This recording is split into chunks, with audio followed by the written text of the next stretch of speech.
Hi, welcome back to my YouTube channel where I talk about my life and career as an engineer living in Japan. So speaking of Japan, you might think that this guy is like living in Japan, he must be very fluent in Japanese and everything, but no.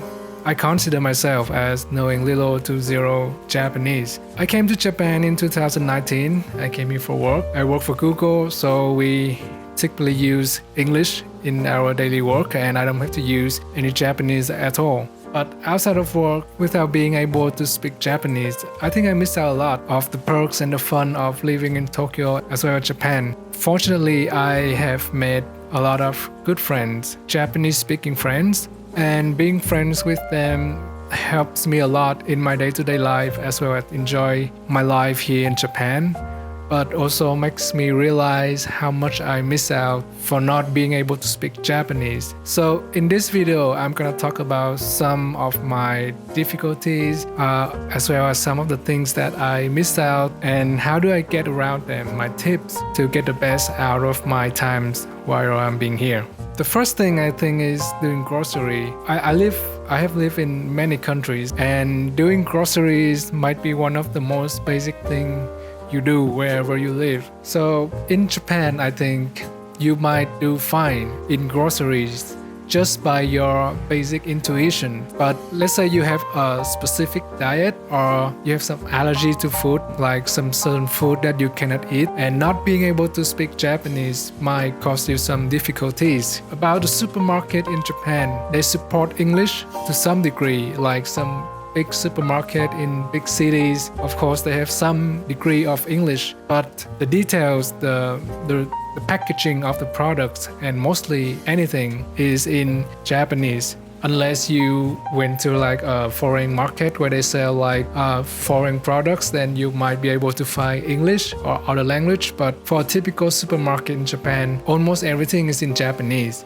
And if you cannot speak Japanese, you won't be able to tell like the differences between, for example, different kind of milk like soy milk or almond milk if you have lactose intolerance, or you won't be able to ask the staff for help if you cannot find a certain products. For these times, I usually use Google Translate to translate the information on the packaging of the products, and I think Google Translate works very well in this case. And if you are not actively learning any Japanese, I think it's better to look up on the Japanese word of the products that you normally buy, like you buy frequently, so that you can ask the staff for it if you cannot find it. I think it's important that you have to pronounce them properly in Japanese. So for Japanese people, they are familiar with a lot of English words because English is part of the education. But if you don't pronounce them like in a Japanese way, they might have trouble. Let's say for milk, you have to say miruku, for example, or almond, you have to say almondo, stuff like that. Otherwise, they won't recognize the word, even though it's very obvious to you. And the second thing I think is the eating out, restaurants, fine dining. Firstly, for fine dining, these places are usually support English menu because they are more expensive and they are more westernized. Even with the English menu, you might have trouble when you order food because the staff, they might not be familiar with the English. So you have to like pointing at the dish that you want. And when they serve the dish, for example, for fine dining, the staff will make some introductions about the food, the ingredients, the origin and everything. And if you don't speak Japanese, you will miss out on that. And also if you don't know Japanese, it's gonna be hard to make reservations at those places. And for me, I use websites like Taberoku to make reservations, but even for those websites, they are all in Japanese and I usually have to use a laptop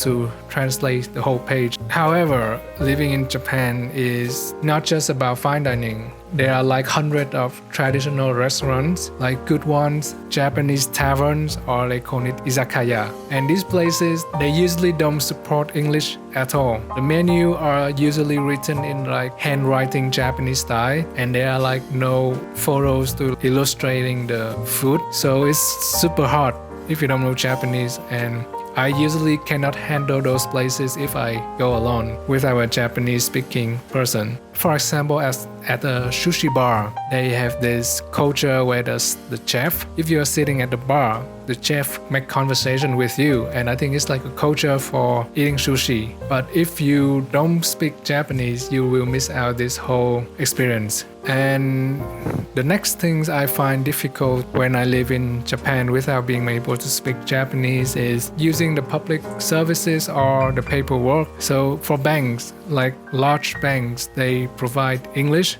but I have an experience where I could not open a bank account because I couldn't understand Japanese, and they want to make sure that I fully understand the contract before they let me open a bank account. And for that reason, they required a Japanese speaking person to go with me to make sure that I understand everything. And that is one of the inconvenience thing.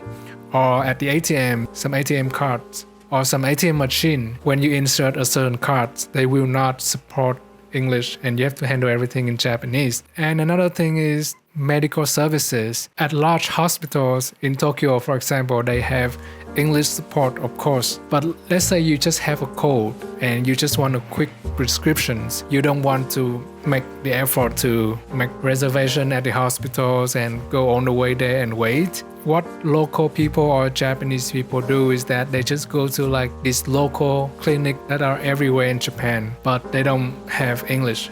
So if you want to go to these places to get a quick prescription for your cold, for example, you have to find a clinic that supports English, and it's gonna be harder because there isn't a lot of them. What I do is that I just make up a list beforehand because I know my health conditions, right? I know what kind of doctor or clinics that I need to see frequently, and I make up a list of places so I can like go to them whenever. And another thing about public services is the paperwork.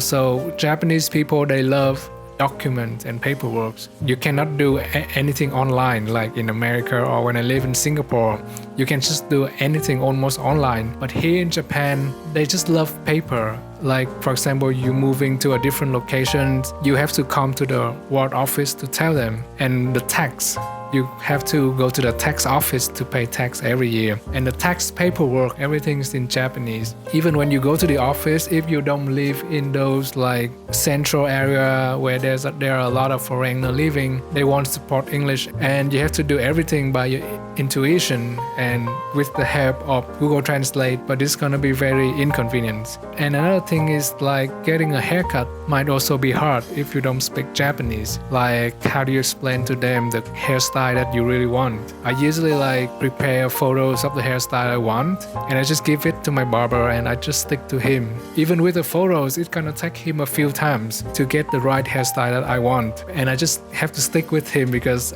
if I go to another barber, I have to explain to them again. And I imagine for ladies, for example, your requirements may be much more complicated, and if you don't speak Japanese, how can you tell them? So that's not a hard thing, I guess. And the last thing I find difficult, I think I miss out of being in Japan, is that enjoying cultures, the traditions and everything. So there are a lot of cultures and there are a lot of festivals and traditions in Japan. And also that's the reason why tourism all over the world come to Japan for. But like if you cannot speak Japanese, I'd say you only can enjoy to like 80% of the experience. Like you could not understand the story behind the traditions or the culture. And like when you go to those shrines in Japan, they have this thing where you draw like a fortune teller paper. It tells you about how you're doing this year. And if you cannot read Japanese, you won't be fully able to understand it, even if there's a Japanese person trying to translate that to you, because a lot of Japanese word cannot be perfectly translated into English, and that's another thing. I think, in my opinion, that Japanese people, they are very friendly, very kind, but if you cannot speak Japanese with them, you won't feel that vibe because most of them aren't good at English, and when they try to use them, they might lose out the vibe, the friendly vibe, politeness and everything of Japanese people. But when you understand Japanese, you can fully feel their vibe. So after like almost 2 years living here, I realized I missed out a lot. I did make some effort of learning Japanese, and I'm picking up Japanese day by day. The more I understand Japanese, the more I realize how interesting everything is around me. And it gives me like more motivation of studying.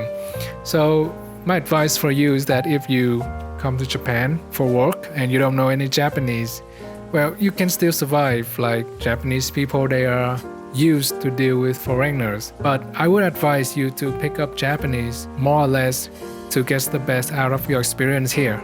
Those are the things I want to say in this video.